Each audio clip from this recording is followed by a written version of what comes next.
Let's go ahead and call the meeting to order, please. Regular meeting of Washington, Missouri City Council, Monday, May 4th, 2020, 7 p.m. Heidrich. Aye. Holtmeyer. Aye. Obermark. Aye. Atke. Here. Pettit. Yes. Scornia. Here. Sullentrup. Mountain. Wessels. Here. Please rise for the Pledge of Allegiance.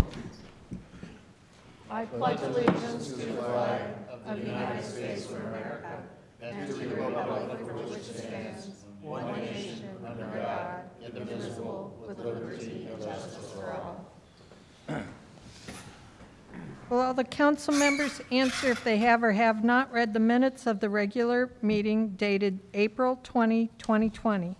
Heidrich. Aye. Holtmeyer. Aye. Obermark. Aye. Hatke. Aye. Pettit. Yes. Scornia. Here. Sullentrup. Yes. Wessels. Aye. Having read the minutes, are there any comments or questions? Make a motion. Second.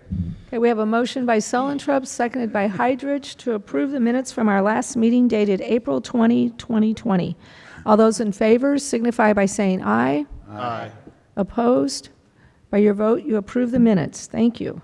Approval and adjustment of agenda, including consent agenda. You have the collector's report summary for December 2019, investment report summary, December 2019, final pay request for Crawford, Murphy, and Tilley on the Remark airfield and pavement maintenance. Are there any questions about any of those topics? Make a recommendation, we go on with it. Was that a Second. motion? Okay. Yeah. All right, we have a motion Second. by Holtmeyer, seconded by Obermark, to approve the items on the consent agenda. All those in favor signify by saying aye. Aye. Opposed? By your vote, you approve the items. Thank you. Citizens' comments? Is there anyone here who would like to address the council on an item that is not on the agenda? Okay. Report of department heads? We do have, Wayne is here. I'd ask him to go ahead and kind of follow up. This is the point in the, on the agenda where we wanted to go ahead and discuss Camp Washington and follow up on the email that was sent to you. Oh, I guess it was last Friday. And so I think I shared with you, I think at that time, a printout that Wayne had from his staff on some of the guidelines that we would have to follow if we chose to go ahead and have the program this year. And so with that, I'll let Wayne go ahead and take over. I guess, first off, staff, I sat down with staff and we discussed this, and then we sat down with administration and discussed it, and we all understand, I understand as a parent with two kids, and both myself and my wife working, and staff understand that too. We understand that some people in the community need this, and that's a very legit concern. But looking into it and how the requirements and recommendations kind of play out currently, there was a number of things we need to take in consideration. And we consulted the Department of Health for Franklin County and talked to him and got some recommendations from them and suggestions on how they might implement camp if they were doing it. And I'll just kind of run through a few things that you guys saw in the email and document that was sent out late Friday. But with the current recommendations, the way camp would be ran would be by age group, and so we have a total of 50 kids registered, which is about half of what we normally have. Last year we had 85 kids registered. This year we have 50. Sorry. And we had to cut off registration. We stopped taking registration in mid-March, right when this all started developing, because we weren't sure if we were going to have enough staff. We weren't sure if everyone was going to want refunds, things like that. We did have a few people over the course of the last few weeks ask for refunds, some due to the pandemic, and then others due to not having a pool open for camp this year. So, but as the current guidelines lay out, the kids would be separated into their age groups, so we'd have between 7 and 10 kids in an age group. But that counselor, those age groups could not intermingle amongst each other at camp. So you would be if you're a 5-year-old, you'd be in that same group with the rest of the 5-year-olds from the time you got to camp to the time you left, and you'd have that same counselor the entire time. So if you showed up at 6:30 in the morning for camp, because your parents had to work, and you stayed there to the very end at 5:30, you had that same counselor with you the entire time, and you would be in that same group with those kids. So there's no intermingling during games, there's no intermingling at lunch, nothing like that. Drop-offs would consist of having different drop-offs for different age groups at different areas of the park. And then there was a verbal checklist that you had to go through with the parents, asking if the child had a temperature.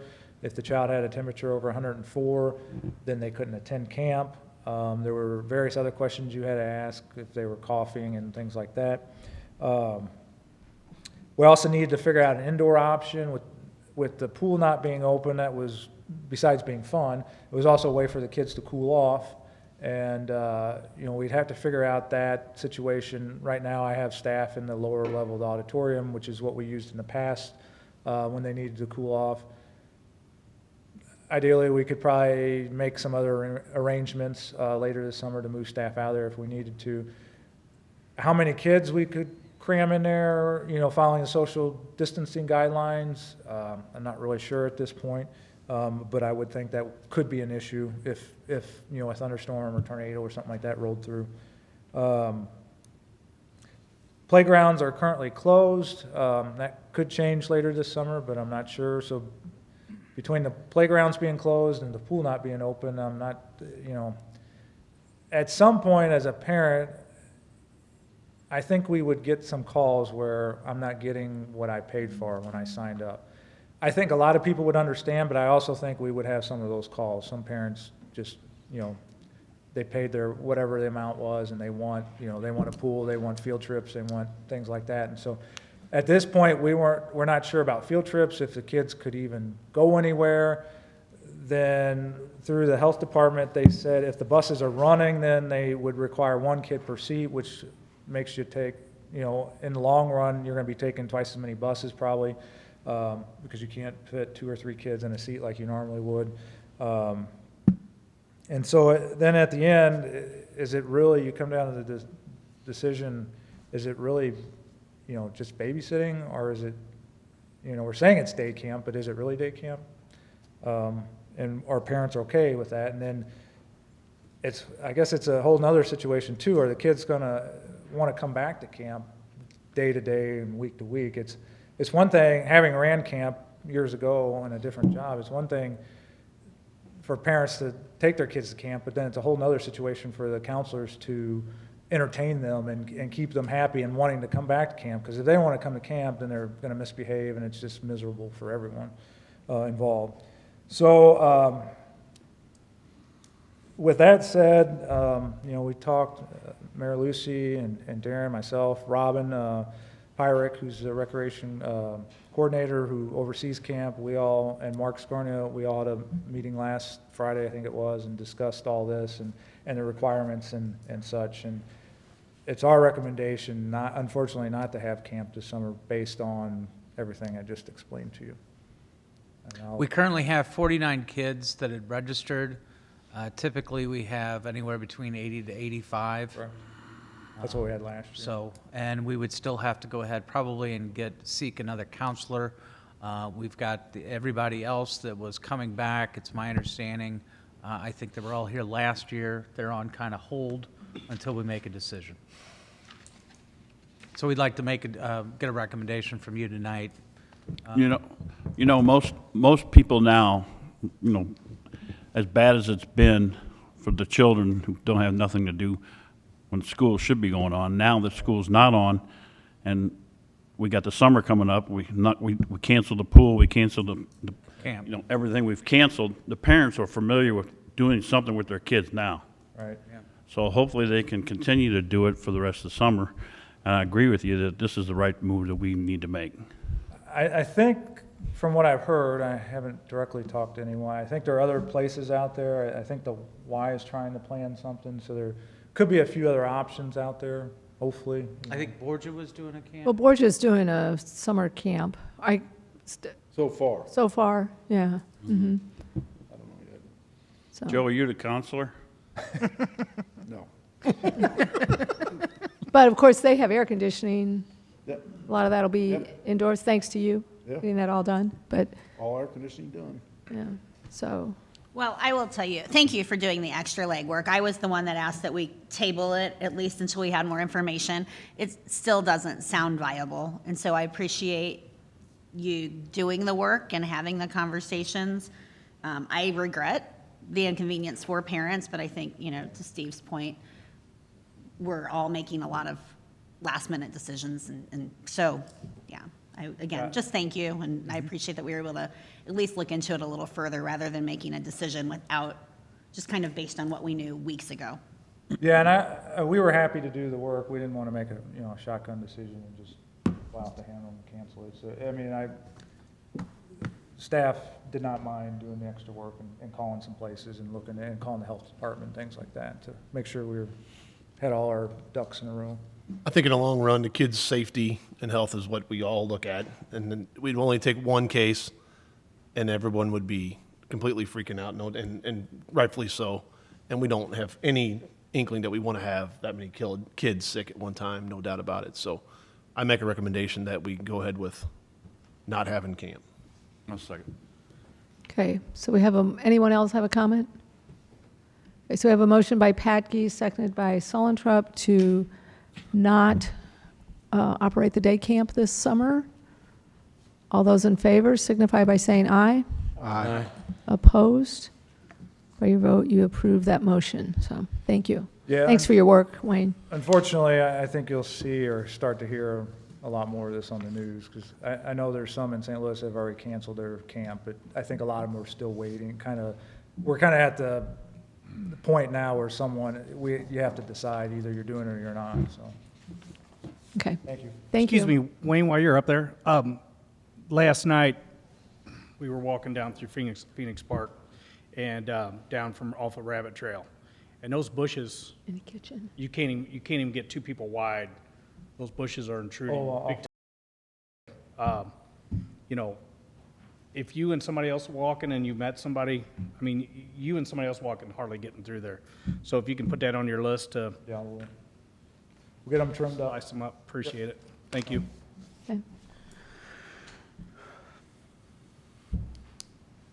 Is there anyone else with department heads? Ordinances and resolutions.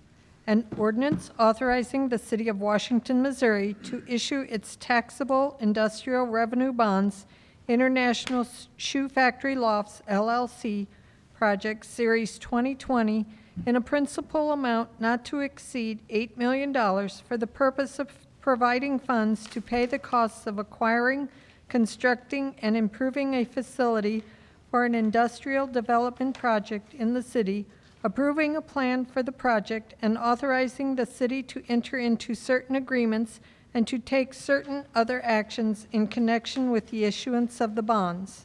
Holtmeyer. Introduced by Councilmember Holtmeyer. Yes, so this is the Chapter 100 agreement and ordinance for the International Shoe Factory remodel. The way it's phrased on here, which is how we get it from our bond counsel, it does make it sound like that we are issuing the $8 million. That the Chapter 100 allows us to have the authority to issue industrial revenue bonds and offer the tax abatement. In this case, the developer is not going to utilize industrial revenue bonds, is just going to get traditional financing, but then still obviously take advantage of the tax abatement, as well as the sales tax exemption on construction materials. So it requires at least 70 units to be put into the building, and then a $6 million private investment. Are those the only two conditions we have on those? Correct, yes. And how many units are planned? I think 85 originally, but 85, with a and little so wiggle room. Yeah, I we think, put those stipulations in there, right? correct, Here, yeah. okay. There was 85 originally, and I think there's some talk about if the sprinkler room or something changes, that it may have to remove some units. So we are allowing some wiggle room there, and there was no problem. Any questions or comments from council members? I guess I missed the first part of that. Is you went from 85 to 70, is that right? No, I think No. 85 are still planned, but we are requiring a minimum of 70 to get the tax abatement. Okay. It's just a kind of a performance measure that they have to go ahead and do, just so, because if you issued this, and let's just say he decided, all I can do is 25, did you really want to go ahead and do all that tax abatement just for 25 units, or so? We generally put a performance measure in all of these. Yeah, this is the first one we've had, though, in a residential. Right, but I mean, in any But you're time right, we've all done the Chapter others. 100, we always put Be some tied to type of jobs or wages. correct. farmer's performance agreement. And I called Sal a couple weeks ago about this question, but we can use industrial revenue bonds on a residential project because it's part of the Chapter It's 100. part of the Chapter 100. It allows that. That's right. Yep. I appreciate you taking on this project. That's pretty awesome. Thank you. Yeah, Really thank cleans you, up the Ed. neighborhood now.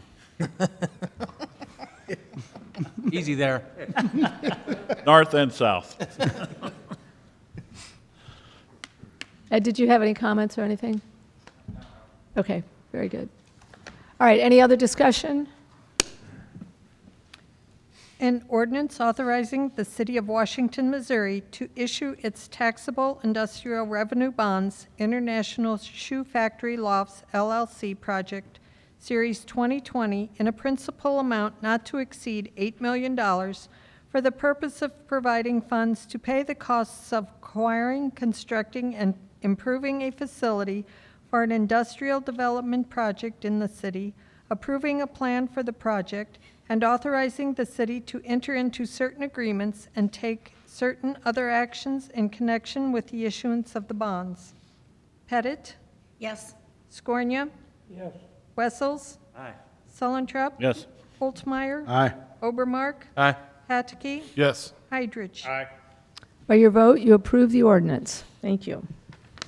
An ordinance amending Section 600.0554 of the Code of the City of Washington, Missouri pertaining to liquor licenses. Patke.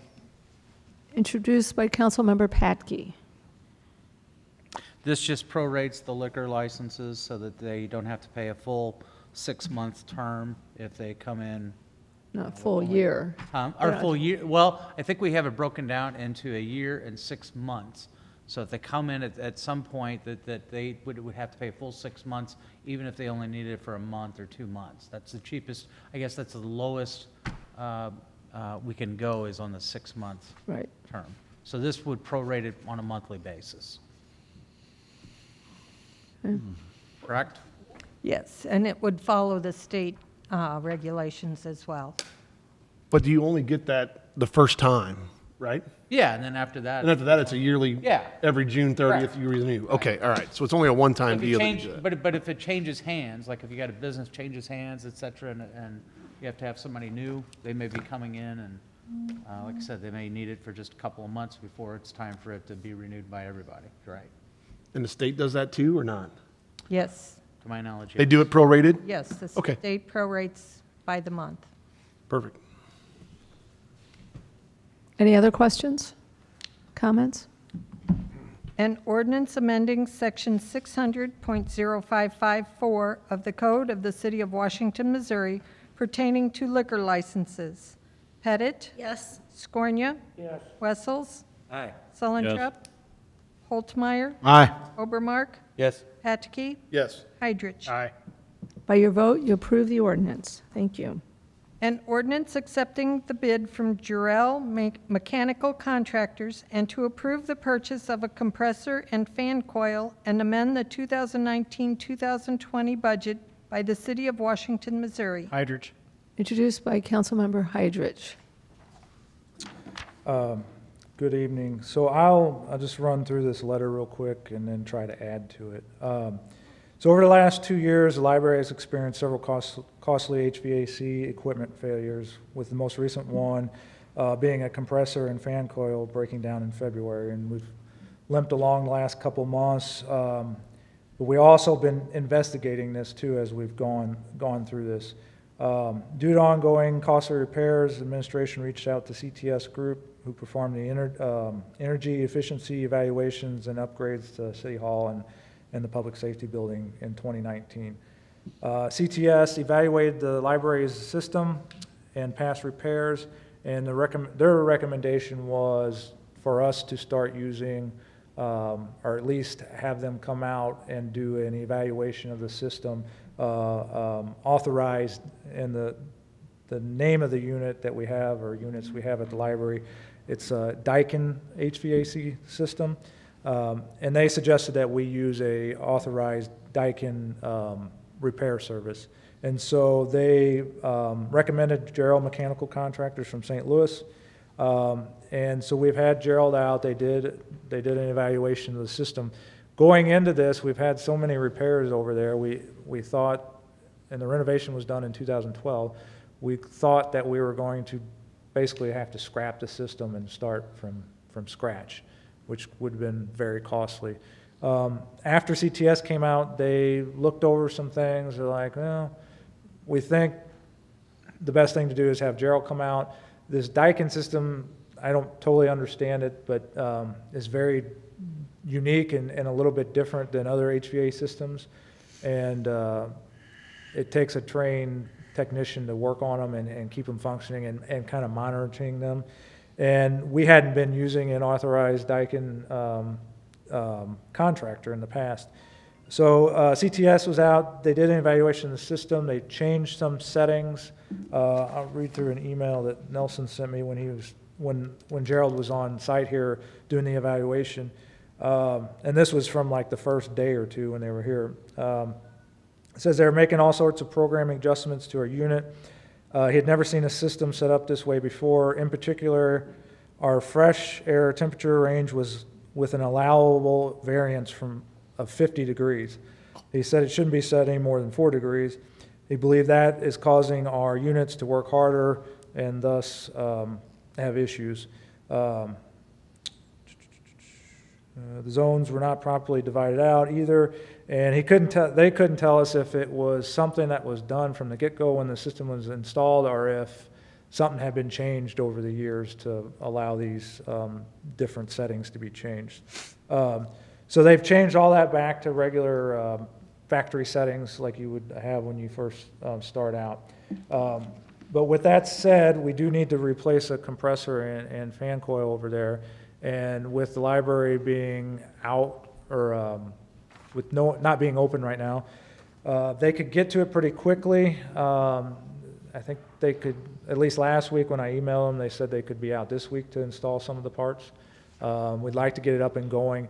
Another reason we need to replace these parts is, one, it's starting to heat up outside, and we don't want people to be hot in the library. But two, they need the system fully functioning like it normally would on a regular basis, so they can continue evaluating it and making sure that all the systems are, should be the way they should be functioning normally.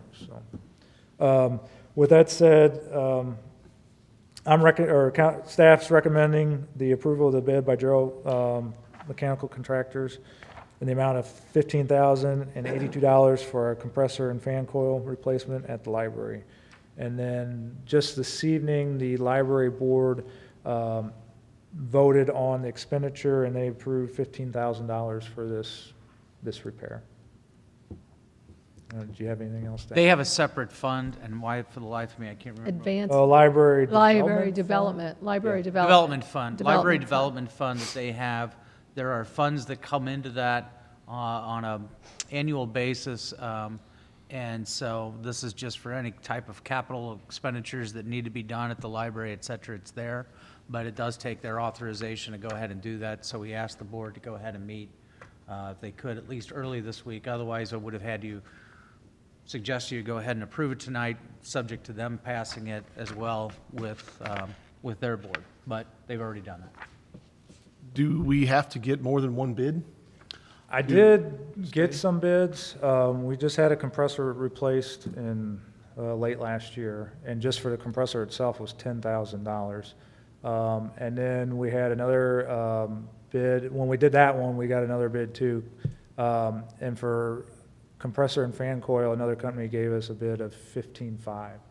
So this is 15, almost a little over 15. So it's comparable to the second one. The only difference is they're authorized Daikin dealer, and so they can install it and run testing on it and everything to make sure it's up and running properly. I have no problem with Gerald at all. I just want to make sure that we're staying in compliance. That Yes, have we more are. than one bid, that we We are. don't just get a recommended customer.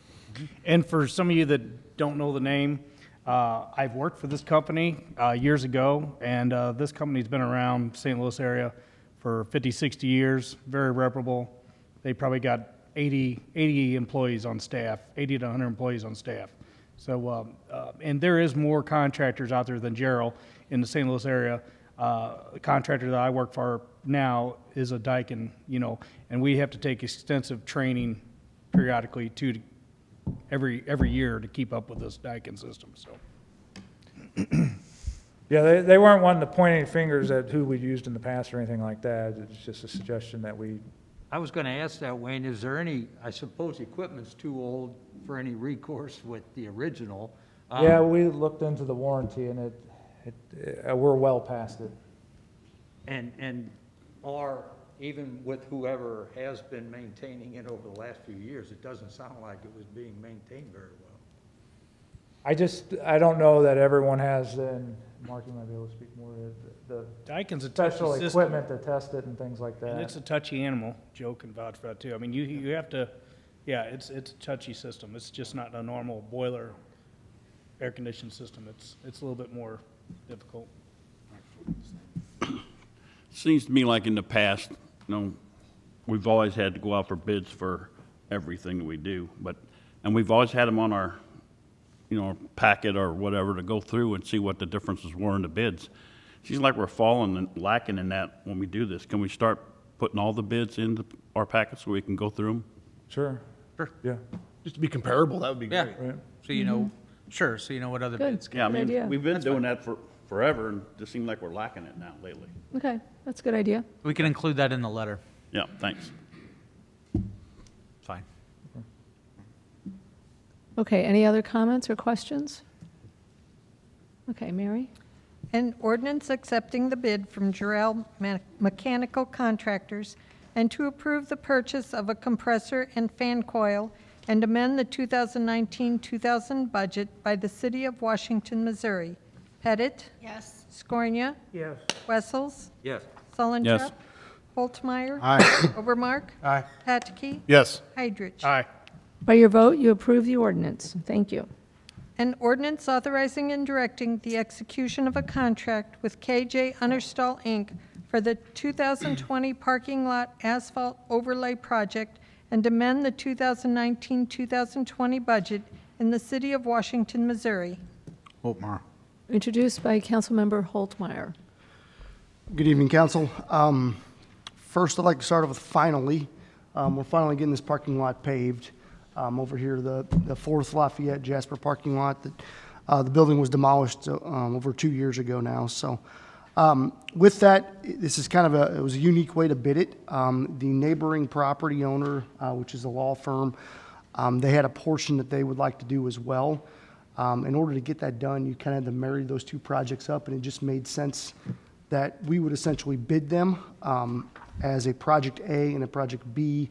They would be responsible for Project B, invoiced separately. We would then be responsible for Project A.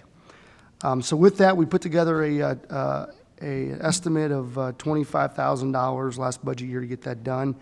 In going through, finalizing the plans, there's a step component to it, to where you could, access the upper parking lot via steps, handrails. I did not, in the original budget or estimate, provide a sidewalk to the public safety building or any, you would just essentially exit out of the parking lot, which was not wise as we started looking through this. So I do feel that that was part of the additional monies that we're requesting, which would, have a budget amendment attached to that. So you could see we reached out to 3 different bidders. The third did not choose to bid. That was Carl's Burns. But KJU and Dale Schlick Contracting, you can see the bid results. We would be responsible for the $28,140.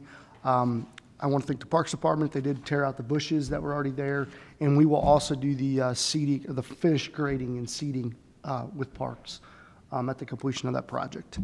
So I'm just asking for your support to move forward. John, are we going to, in the future, put stairs going from that parking lot up to the other It's part? in this Oh, it's in this project. one? It's in. Correct. Okay. Yeah. It is. It was, we bid this project late last summer as a package. We did not get some of the smaller parking lot contractors, for lack of better terms, to bid on it. So the unit cost of that asphalt was kind of pretty high dollars because they're used to doing more like street work, is what I anticipated. So that's why we just kind of scrapped the bid last summer and then bid it as its own project this spring. So, but yeah, there'll be a sidewalk handrails from the bottom. Street department will stripe it, so we're doing as much work as we can internally. And what did you say about the third contractor? They did not put a bid in, or you don't have it on here? They didn't bid. They didn't bid. Correct. Carl Burns? Carl Burns did not bid. They did not have from what I understand, they don't have a concrete division, and they didn't want a general Oh, right. project. But this is kind of like what Steve said a while ago, that this, now you know that, you know, their bids are close, they're comparable. And that's what helps us, at least me, when I read through my packet, that you know if 2 people bid, if 10 people bid, how close we are. That makes I just as easily could have. Comparable. And we reached out to each one of these contractors, you know, to request a bid essentially. I should have put on there that they did not bid, but. No, they I chose mean, not. again, I'm not Yeah. criticizing, I'm just saying that really helps out, especially when they're reading on Sunday morning, this is what I'm looking at, and you're here comparing, so. I agree as well, Jeff. And it's like the next thing about the painting of the down on Front Street. I mean, we just see one number from SK, you know, we don't Right. know what the other bids are either.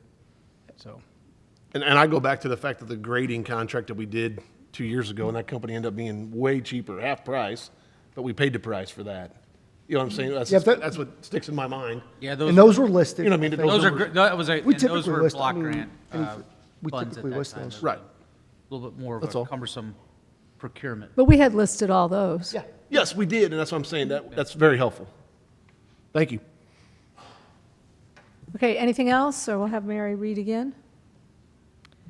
An ordinance authorizing and directing the execution of a contract with KJ Understall, Inc. for the 2020 parking lot asphalt overlay project and amending the 2019-2020 budget in the city of Washington, Missouri. Pettit? Yes. Scornia? Yes. Wessels? Aye. Solentrap? Holtzmeyer? Aye. Obermark? Aye. Atke? Yes. Heidrich? By your vote, you approve the ordinance. Thank you. Thank you. An ordinance accepting the bid from SK Contractors LLC and to approve the painting of the freight building by the city of Washington, Missouri. Holtmeyer. Introduced by Councilmember Holtmeyer.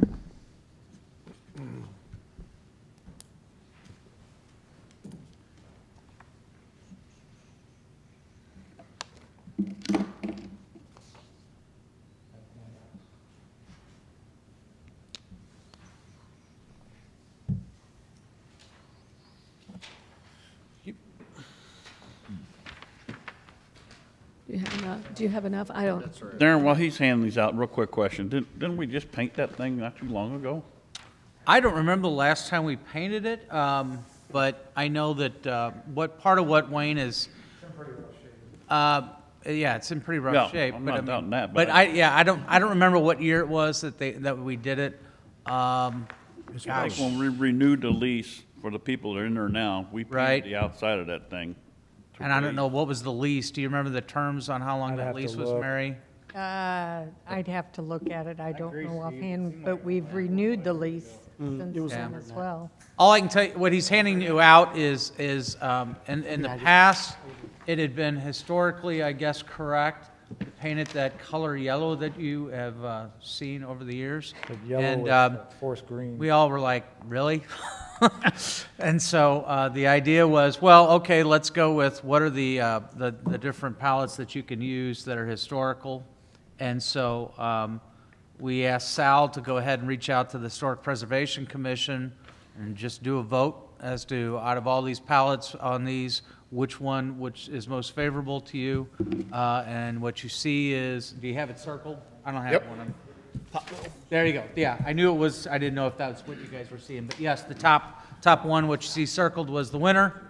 And they, so those are the colors that they're proposing to go ahead and go with this time to do. You did have $110,000, sorry, I'm just going. No, you're- $110,000 in the capital improvement sales tax fund for both the freight depot and the waterworks building. And while the waterworks, project is kind of on hold until we figure out what our use is going to be for that, we did want to go ahead and move forward with getting this painted, because we were getting some complaints, and it is in need of a new paint job, so. So we did get 3 bids, and I have them here, actually. So we had Easy Touch at $13,650, Professional Professional touch. Touch at $13,800, and then S&K at $12,734. And so recommending to go with S&K at $12,734 with an additional $2,800 to cover any unforeseen wood, rotten wood and things like that. So is that That's what it 2,800? was. The west side of the building needed some bad repair, and then. Oh, they did- you can tell up on Yeah. top. Oh, and then we just painted over it? Is that? Well, we fixed it, we Band-Aided it the last time and painted the outside, and people that. Yeah, I was just down there before I came here, and you can tell on the west side, that like the fascia board, it looks pretty new, and it's a different color, a slightly colored, different color paint. Yeah. Yeah. When you add the $2,800 on, is that an automatic payment? Or is that No. No, only if we need to use it, So don't we call that a change order instead, or we do this in there? like a contingency. I don't know, I'm just asking. We're just putting it in there just so that you So we guys don't have- know that this, if you authorize us to go ahead and do this, we've got that, we don't have to come back to you Oh, with okay. the change order later. So you Because can- I anticipate, I Some asked wood. him, I said, put something in there. Sure, for that's this, fine. because- When we did, when we, Like the soffits out at the park. That's exactly right. Because the Same soffits were thing. junk out there at the main pavilion. That's right. Yeah, they were. Because Sean bit that to paint. I don't want it coming in at this, and then you Right. guys, we just come back and say, well, we found some more rotten spots. idea. It just, Good idea. figure out what you think it's gonna be, so. I don't know about that purple there. Well, and the only thing is, I don't know if that. That's I don't a know bad, it copied bad. It's They navy, copied isn't bad. it? That's, I don't think it's that color. gray. The one I saw It's gray. doesn't look like your handout, so. Changing yellow to purple, right, Mark? I don't know. It's gray Light and, gray and a darker gray. Yellow's looking better. well, we'll get, Isn't it- I'm sure we'll hear about it no matter what, whatever I color. think it's gray, white, and navy, isn't it? Yes. Is that what I heard today? Gray, white? Gray for the main, white for the trim, and the navy So how do for you the consider foggy day? ornamental. Yeah, this says Here it is. mist gray and foggy day. Yeah. Well, I don't think that's navy. It's not. I didn't show up very well on your printout. It's a darker gray. It's like a dark, it's almost, it's a bluish gray, kind of looks like it there. A Foggy bluish day. gray. okay. Selected by the Historic Preservation Commission. Yeah, that's right. Yes. This was your This historic was preservation. selected by the Historic Preservation Commission, and They they had a took vote. 2 votes. That's nice. Which was a good use, Wow. good place to take that. Yeah. I think Mark's I color. didn't want to be blamed for purple. You what? I think Mark's colorblind anyway. Okay, any questions? Not you, Mark. This Mark.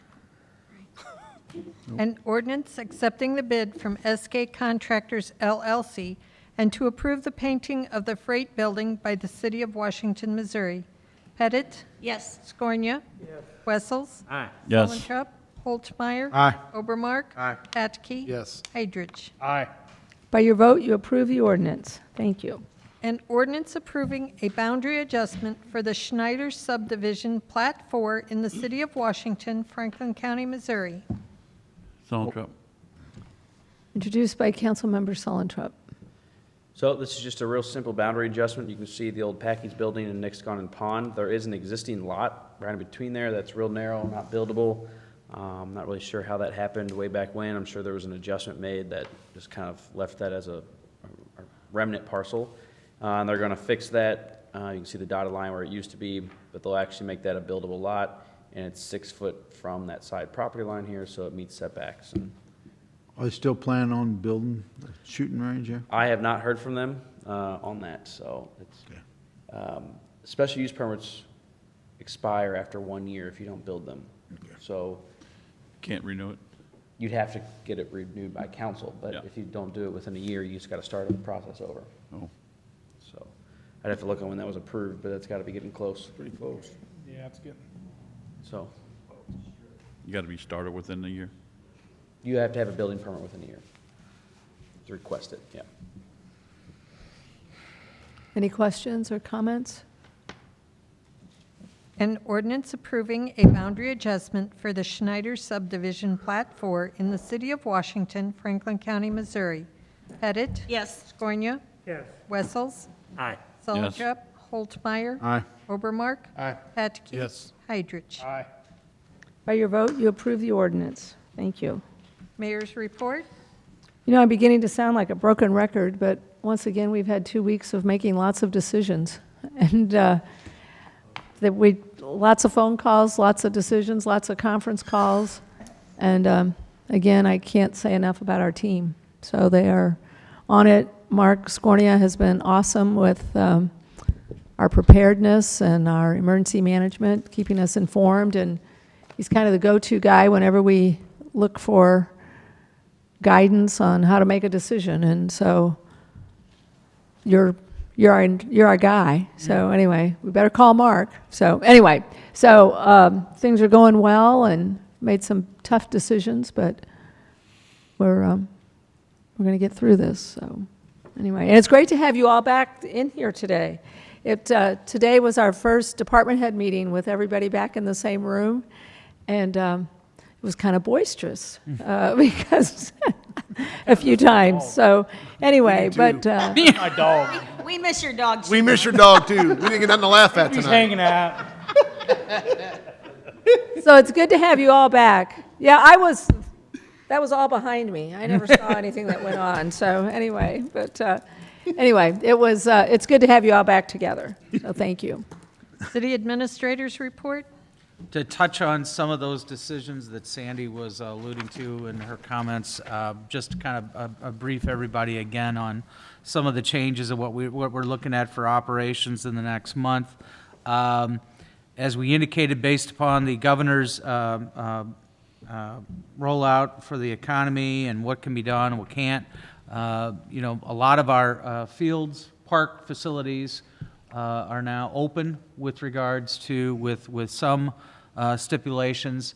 We do have, the playgrounds are still closed off, and they will be until May 31st unless something changes that would prompt us to reconsider that from the state.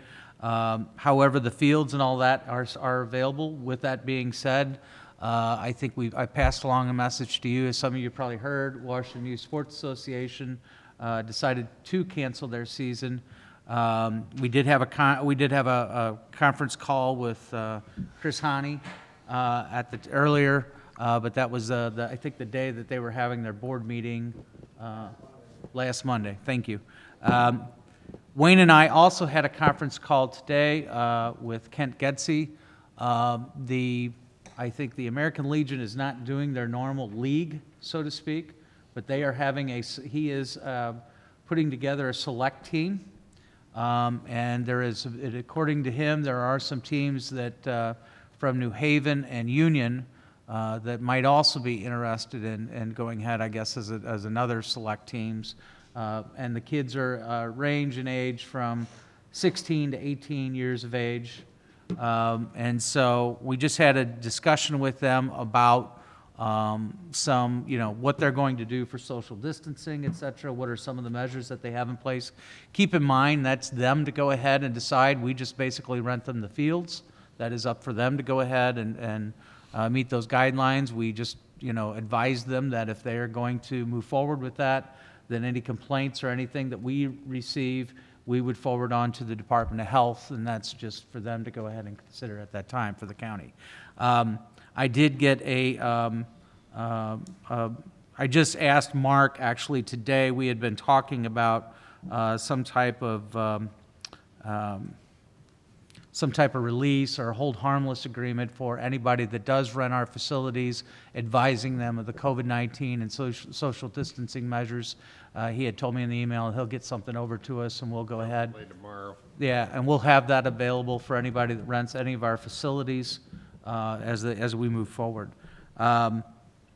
Let's see, the other things I just wanted to mention, as we said, obviously, that we opened up the Riverfront Park this last weekend, and you can definitely see the amount of cars of how popular that park is after it had been closed for quite some time. The library is looking at doing a opening starting May 11th, and that would be limited. I think the hours are Monday through Friday. Monday through Thursday. Monday through Thursday, sorry, you're right. And I Right. think it's 9 to 9 to 3:30. Thank you. And And at that time, they are just our full-time staff will be taking care of the facility during that time. Probably be open to just 10 patrons at a time. We will have somebody who will be at the door to count, make sure we've got, it doesn't take much to go ahead and count up to 10, but what they're also going to be doing is also going to be handing out masks. We've ordered some masks through Hodges Badge Company to go ahead and provide any of the patrons that come in there, and then obviously they can take those with them and use them. So we've ordered some of those for that. So that's good news. I think Scenic Regional Library, it's my understanding, is not going to be open till after Memorial Day weekend. So we'll be open before they will. In building inspections, I wanted to go ahead and say, as I said in the email, we started resuming those today. I think we already had 6 or 7 of them today. 6 today, full schedule tomorrow. So we anticipate there'll be a little bit of a catch-up for a while for the ones that wanted to maybe put some things off. I don't know if you want Yeah, to we- elaborate on that, John. Yeah, we're working, we obviously have protective personal equipment, or personal protective equipment for all of our people, and then we're also going with, to a smaller schedule, just to allow our inspectors in time, rather than rushing from one place to the next. So if there is a need for an occupancy inspection or anything else, just make sure you schedule that in advance, because that schedule may get filled up the next day pretty quick. Yeah. So. All other operations that we have, including the staggered shifts, will go ahead and remain. We will also still be encouraging those that can work from home to go ahead and do so. And we will have City Hall and the other offices, like out at Public Works, et cetera. Those buildings will still remain closed to the public through this first phase until May 31st, and then we can reevaluate it at that time. Right now, I haven't heard anything from any council members. We haven't heard anything from the general public as a result of having those closed. Of course, we've got our drop box over here for utility payments, and then deliveries have been made and those things keep moving forward. So I think we're still providing the services we need to for the general public, and then still keeping our employees and just the population at large being responsible by having limited interactions during this time, and we'll continue to go ahead and do that. The one thing I did not Are have... we on the only one, I mean, like, for example, the county is back to full service, and are we one of the few that are doing that, or is there a reason why we can't? I would say the reason why we can is because there's no reason to go ahead and expose. Better I off don't, the county has a different type of operation of how the general public comes in and what they request for services. Basically, when you come into City Hall, if you've got an appointment with us, obviously we'll still go ahead and do those. We will go ahead and meet. But if it's in John's office down with the building, if they're applying for a building permit, et cetera, or you've got a utility payment. The utility payment, I think most people, like I said, have made that adjustment. The ones that still came up here, I guess, to go ahead and pay the bill, you can still write the check, drop it over here in the slot. It's still, you know what I'm saying? It wasn't like a wasted trip up here. I would say the only thing I asked John about was in the building permits, but I think we're moving forward. Yeah, I mean, we've put together some checklists to assist. All phones are being routed to Gina as well, but Gina is in the office, so anything that needs to be sent out off the server can go to their desktop, et cetera, that's set up in their home. So all phones are being answered, to my knowledge, and as far as inspection staff, everything's functioning as I would anticipate it to be. So as long as we're still providing the service, I don't see the reason, even though I know that the county, they made a grand thing for theirs, but they've got maybe a different clientele, a lot of different offices over there too, that, I think the city of St. Clair's open full too, yeah. but I just seen the day smaller the city. DMV office was lined up around the building. Those Yeah. people obviously are paying their, past dues amounts, whatever. So I was just curious how our payment process was. Not everyone is, Right. pays online, so Right. we're waiting to make payments. Yeah. And we're closed, or. And speaking of somebody that needs to go to the DMV, you can't make that payment online if you're trying to register a new vehicle, so you still got to go down there, and it's been closed for I don't know how many weeks now, 2 weeks, 3 weeks? We're accept, Around the building. All in front of Whole Bloom down the parking lot to get in. And I don't Bad day to doubt it. go. wow. One thing I did forget to go ahead and cover on that was, we would like to go ahead then and extend, we're kind of looking at seeing what other cities are doing for shut-offs and late fees. We would like to continue to go ahead and waive those until June 1st at this time. So I would like to get your approval to do that tonight if you're so inclined. Well, there again, on the same point, I still think there's people out there who walk in to make their payment. So if we're going to open a City Hall open on May 31st, I don't know, June 1st is enough time. You know, I just, and maybe I'm completely offline. Enough here, but I time just for feel like- what? Enough, To make their payments. Did they have to make their payments? well, I think if, We're just not doing shut-offs between now and up until June 1st for lack of payment, or we will not go ahead and charge late fees as a result up until June 1st, right? And prior to this, I think we had requested you to go to this meeting, I think, May 4th, until we knew what was happening at that time. We've had instances where they'll come to, or a citizen will come to the office, call the number because our number's in it, and ask where the payment drop box was, and then we literally walk them to where it's at. Okay. And now they know where it is. Gotcha. So I mean, to me, that's a net positive, because now they know where it's at. They have two separate locations, which could be, like I said, could be a positive to them. I think So for that's happened. them, that's less interaction that they have to come in as well into City Hall and make with somebody else. I mean, that's They can walk over there that's and right. do that. It's an I increase. agree. It was amazing how many people didn't know that box was open. No, they don't, right. It's an increase. And as far as our building permits and things go, I mean, we're accepting plans through there, and we were transitioning to like a digital format of plans anyway. So it just somewhat kind of forced us to. It's kind of expedited require- a lot of. Yeah, PDFs anyway. process. We were doing it already, but it just made it a priority now. Well, the big picture is a lot of companies are doing this. We look at who's necessary to have, who's a necessary employee. You can probably do without a couple if we don't need to have them at the front desk. I mean, that's just something we have to look at the time. Getting back to not only our salaried personnel, do we have shuffling of the shifts? Do we have someone that aren't working and getting paid, or No. how's it all working?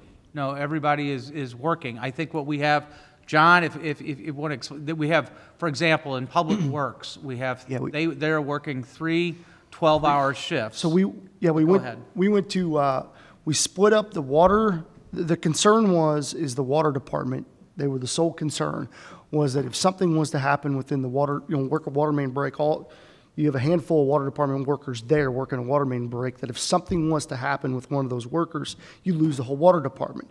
Then I don't have anybody to lean on to work tomorrow's water main break. So what we did was we mixed Tony's department, wastewater and water, fit them up with a water specialist, so basically a water department worker, an operator, a laborer, and just mesh them together. They're split up into A, B, C, D crews, 4-man crews, okay? One A crew reports to Kevin, one B crew reports to Tony. Okay, like I said, they're intermingled. So A crew to Kevin goes works water stuff, B2 to Tony goes works street stuff, okay? They're 12-hour shifts, so they're 6 to 6, Monday, Tuesday, Wednesday, okay? On the days they're on, they're also on call, which we pay an hour for on call. So that would be 3 extra, it's 39 hours a week right there, okay?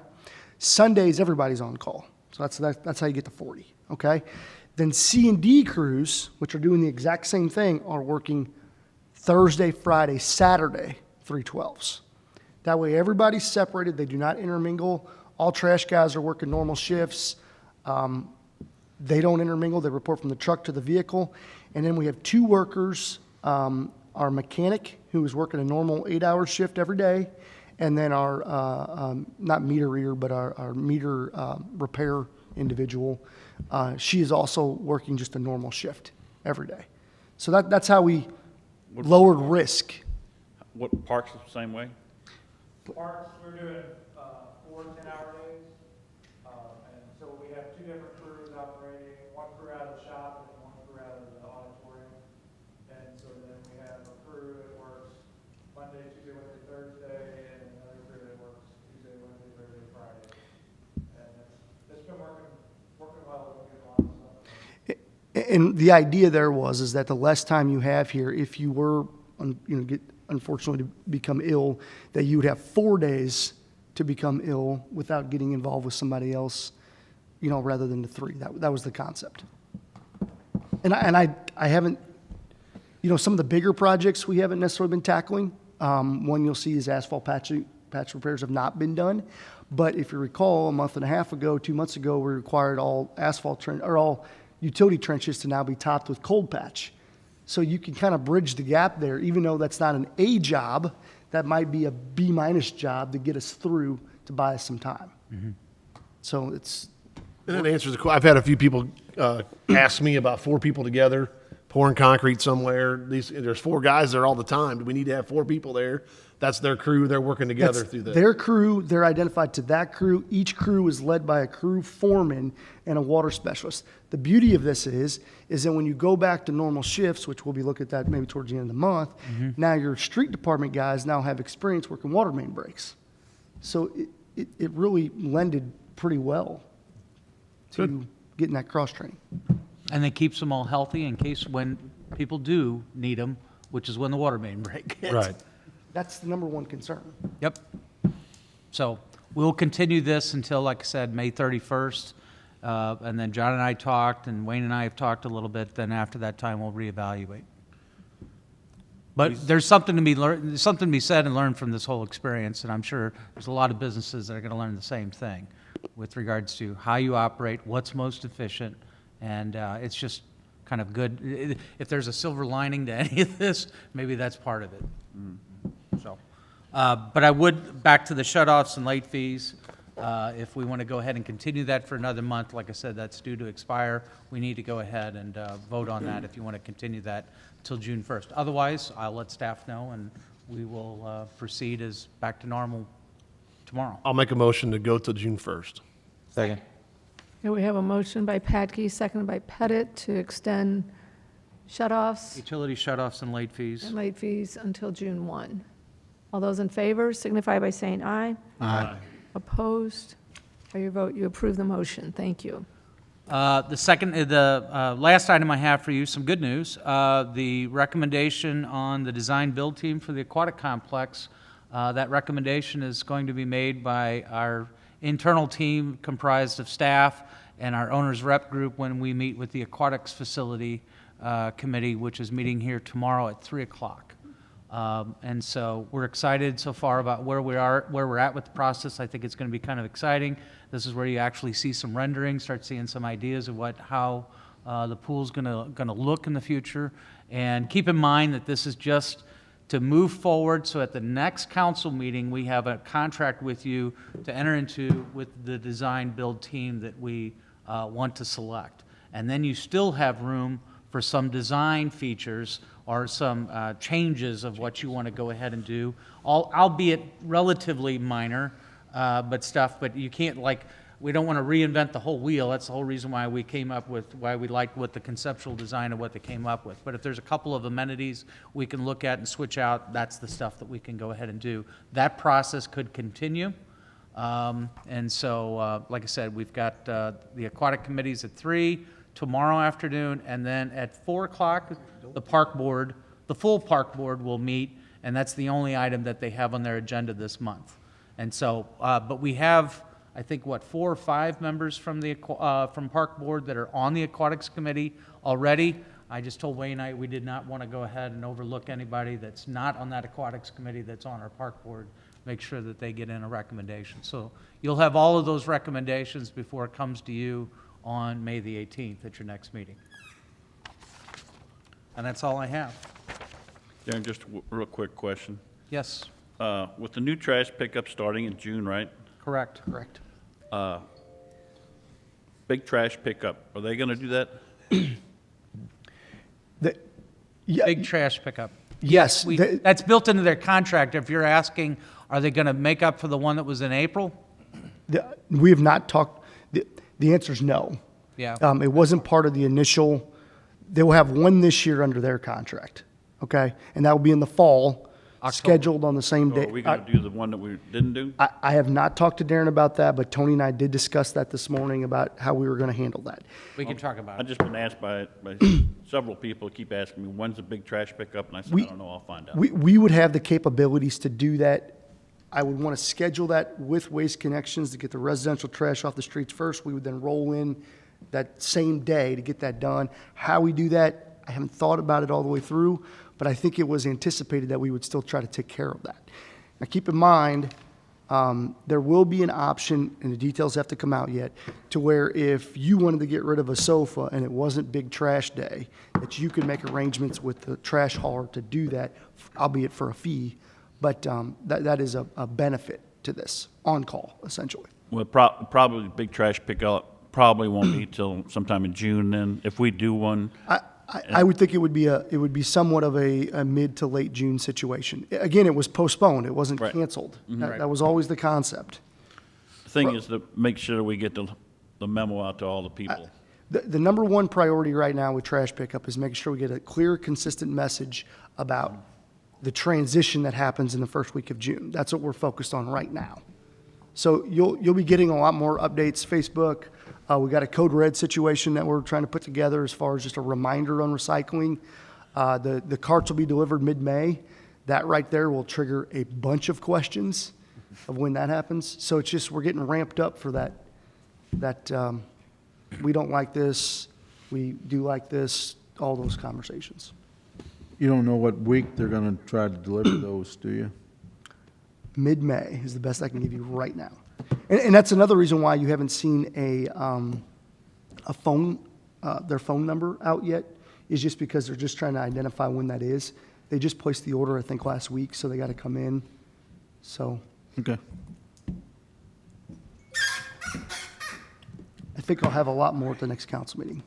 Greg, stop doing that. Mayor, I want to. emailing all of I've been bending Darren's ear a little bit. Sure. I thought I want to share it with everyone real Yeah, quick. go right ahead. I was kind of disappointed, and I told Darren so, that we were reopening as we have on May 4th. I think I just always kind of assumed, like the other dates, it would get pushed back.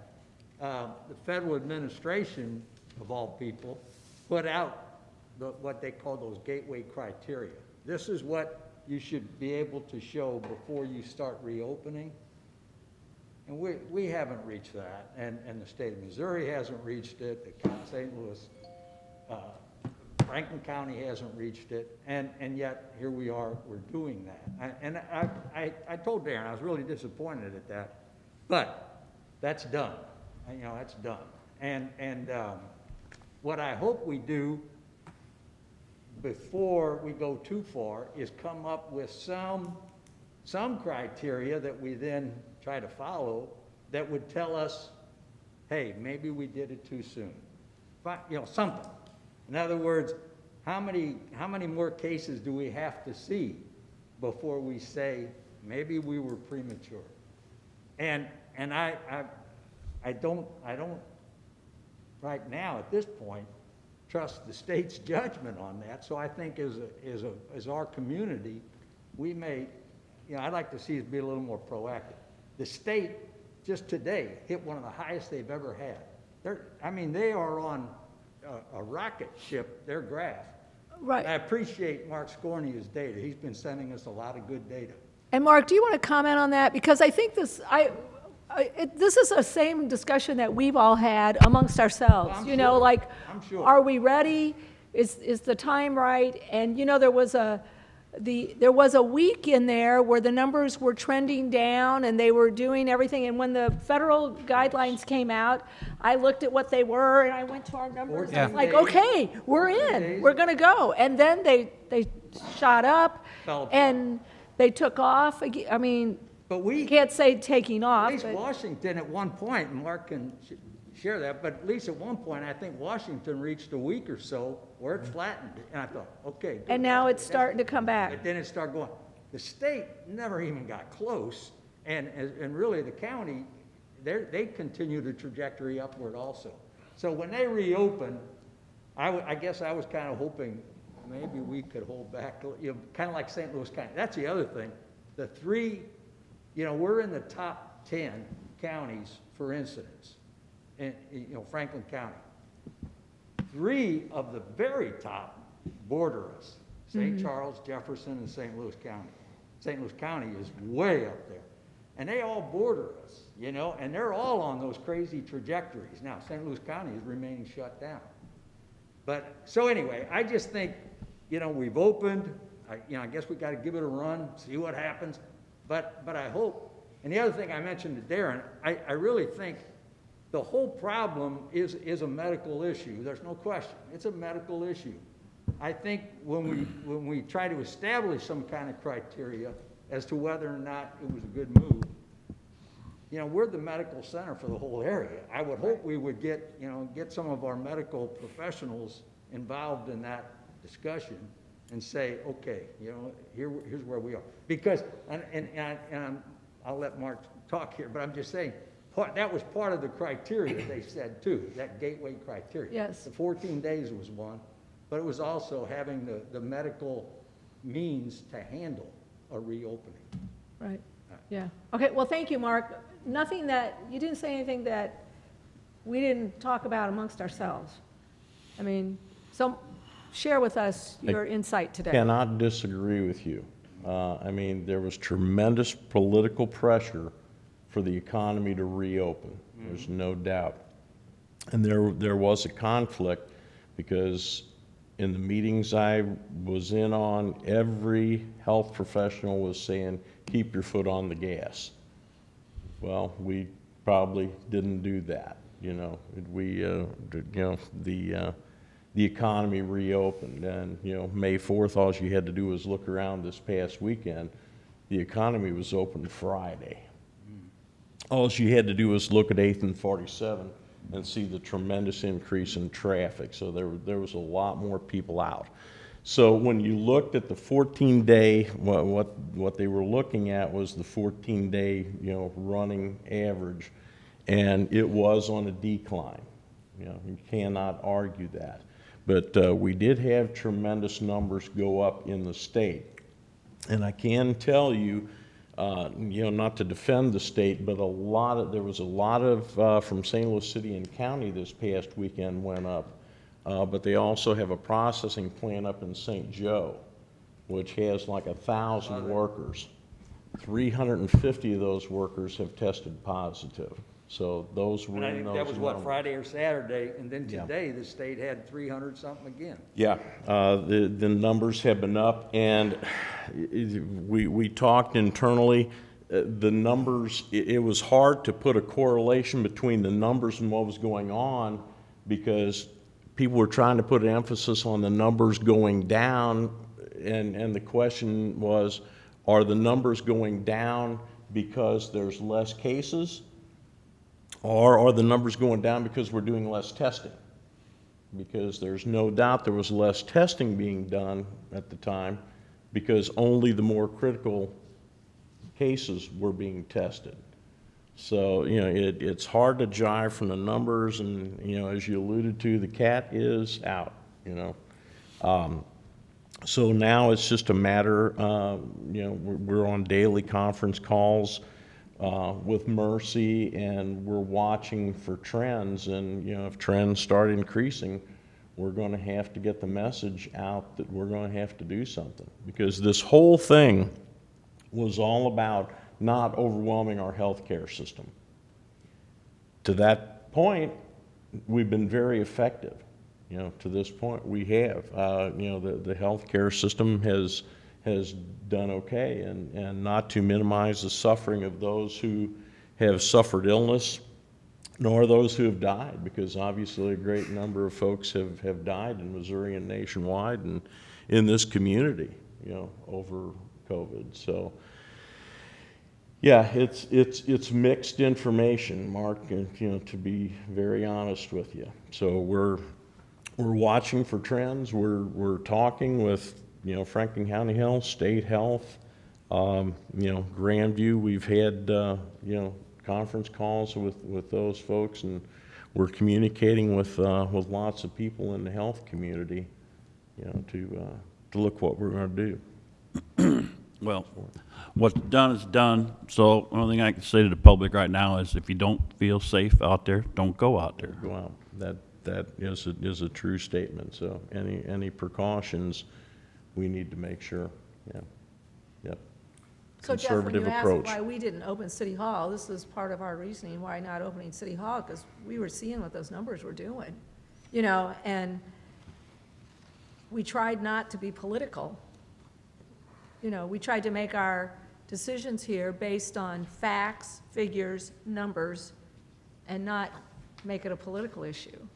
And we will continue to watch. There's no doubt. And there's just a couple of things. We have talked, and I think I've expressed this to some of you, is that, you know, you can, as a city, obviously, in talking to Mark, you can continue to go ahead and what we expired at midnight yesterday as a result of the last council meeting when we had that ordinance in front of you declaring that the local emergency, you know, was up until this point. I don't know how effective that is if you just try to be an island unto yourself and then the whole region is, you know, or your whole county around you is operating freely. I don't know that you're effectively addressing, you know, the spread of the virus. But second thing with that, though, is, you know, there is a statement maybe that could be made as a result of doing that, hey, you still need to go ahead and be careful. And I understand what Steve is saying with regards to if you don't feel comfortable, but the problem is those people that do feel comfortable out there, they're enjoying life a little, maybe too free right now. And I saw a lot of it this week. I mean, I saw a line of motorcycles down there on Front Street, and I don't know where they came from. I have no idea. But I think there's a genuine concern that Franklin County is wide open for business. St. Louis County's closed. And St. Louis County's closed. And we are getting stuff wanting to talk about our facilities, et cetera, from outsiders. I will tell you that. So that's a concern that we have as well. And like the mayor said, we've just talked about it internally. We don't make any decisions in a vacuum, but I think anything we can do as a city to prevent that spread, we're going to continue to do, as long as we're able to go ahead and effectively provide the service to the community. We do have to remember, it's not about us, About yourself. but who's Aunt Tilly or Grandma, whatever, you know, is going to be affected by what we do. Right. The people I talk to agree with me, but we're all retired, see, so we're scared to death. Yeah, the scared. vantage point has changed. And it has been tremendously confusing because going back a couple of weeks ago, we got guidance from the White House. Phase 1, Phase 2, Phase 3. We read through And that. they ignore it. And, well, then the governor's stuff comes out, and not to criticize the governor either, but, you know, some of the stuff that was in the White House plan to Phase 2, we're doing in governor's Phase 1. You know, so it just Just to pile on to what Mark's saying, one of the things is just our, you know, like I said, if you look at frequently asked questions about the Show Me Recovery Plan, there is stuff in there about park facilities, youth events, et cetera, that says, go to it. And that was not what was going to be in the White House CDC plan, like Mark said. So that was going to be wait another month, you know, or like you said, wait till you get to one of those gateway performances to where you could get into phase 2.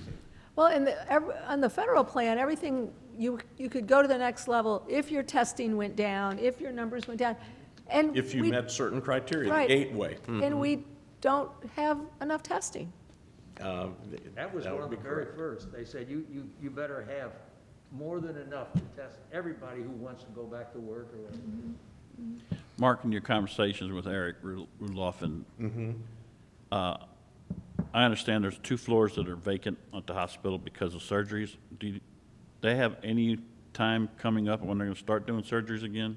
Yes. Yes. Yep, they're reopening, the plans are to start reopening, to start doing some soft stuff that we've been having.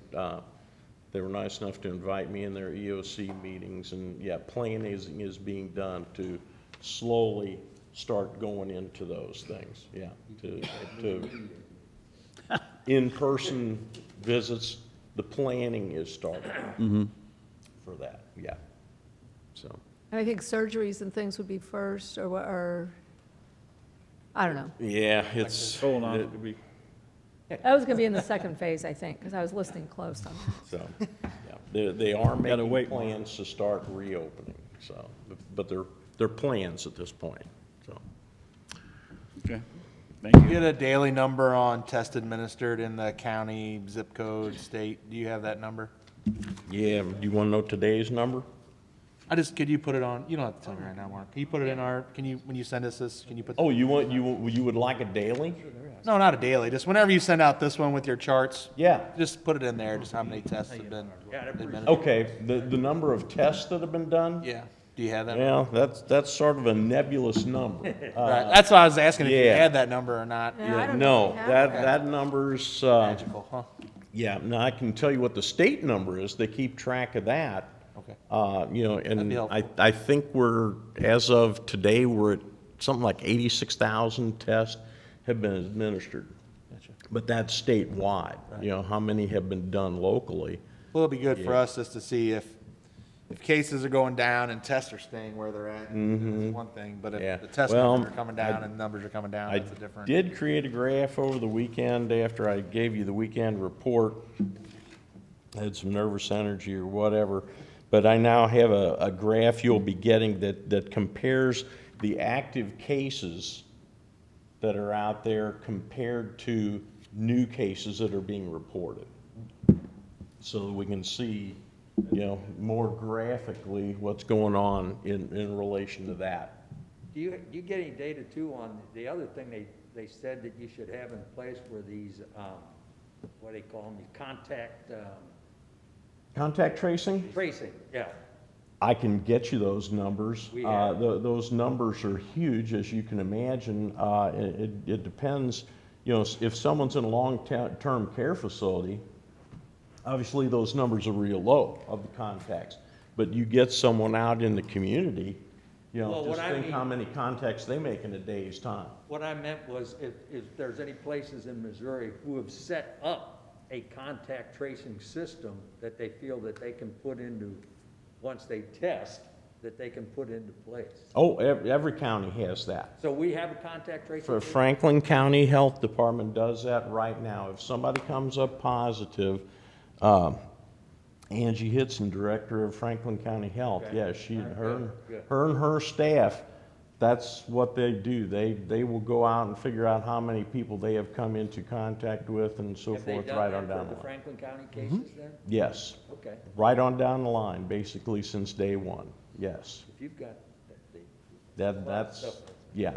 I think that Franklin County's even got, with the $12 million that they got from the federal, that they're gonna be coming out with tests that anybody can get to see if you had it or getting it. Yeah, it's not, and that's, the commission is working with that right now to see if you have the antibodies It's a four-way test or for, yeah, and it's gonna be a matter of what percentage of the population do you test. They're trying to determine all of those things, but they're doing that at the commission level. Yeah, because they still will not test everybody in Franklin County. They'll do a percentage of the, I That would, guess. yeah, those, well, you know, and how do you quantify the cost of it? But yeah, you have a cost per test, and how much of the population are you gonna sample to get sort of a accurate result, if you will, of what's going on? What's the total recoveries? The recovered as of today is 58. In There are Franklin County. currently, as of this morning, 52 active cases, 58 fully recovered, and 13 deaths in Franklin County to date.